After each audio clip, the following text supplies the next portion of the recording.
Ulysse Thévenon, vous vous attendiez en vous lançant dans cette enquête à découvrir un système aussi violent, à rencontrer autant de souffrances? Non, en réalité, c'était encore pire que ce que j'imaginais. En fait, moi, comme beaucoup de Français, ça fait des années que j'entends parler de l'élevage systématiquement en mal. Ce serait une industrie polluante, cruelle pour les animaux, voire néfaste pour notre santé.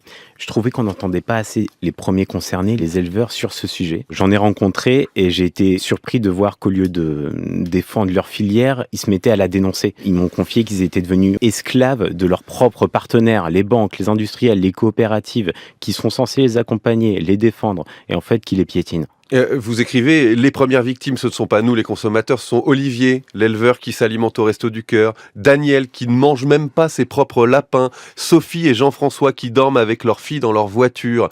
Quelle est l'histoire qui vous a le plus marqué? L'histoire de Sophie et Jean-François, elle m'a particulièrement bouleversé à titre personnel. Ils avaient un rêve simple, un rêve paysan, élever 60 vaches en plein air. La banque leur dit: OK pour vos 60 vaches en plein air, mais vous allez prendre aussi en plus un bâtiment de 400 veaux en système industriel. On lui dit que c'est simple, c'est clé en main, on te livre les animaux, l'aliment. En réalité, c'était beaucoup plus dur, beaucoup plus physique. Et un jour, le couple reçoit des animaux boiteux, des animaux malades, des veaux qui tiennent pas debout. Et là, c'est l'hécatombe. Il y a 72 veaux qui sont morts en quelques semaines. Ils ont commencé à l'ouvrir, et dans le monde agricole, quand vous l'ouvrez, on vous punit. Alors, ils ont été virés par l'industriel plusieurs mois après. Je les ai retrouvés près de chez moi à Rouen. Ouais.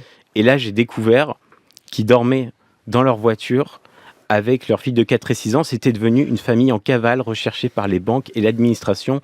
Et ils m'ont dit: Ulysse, tu peux plus rien faire pour nous. Tout ce que tu peux faire, c'est raconter notre histoire pour pas que ça arrive à d'autres. Ces personnes perçues comme bourreaux seraient en réalité des victimes? C'est la question que vous posez dès Ouais. l'introduction du livre.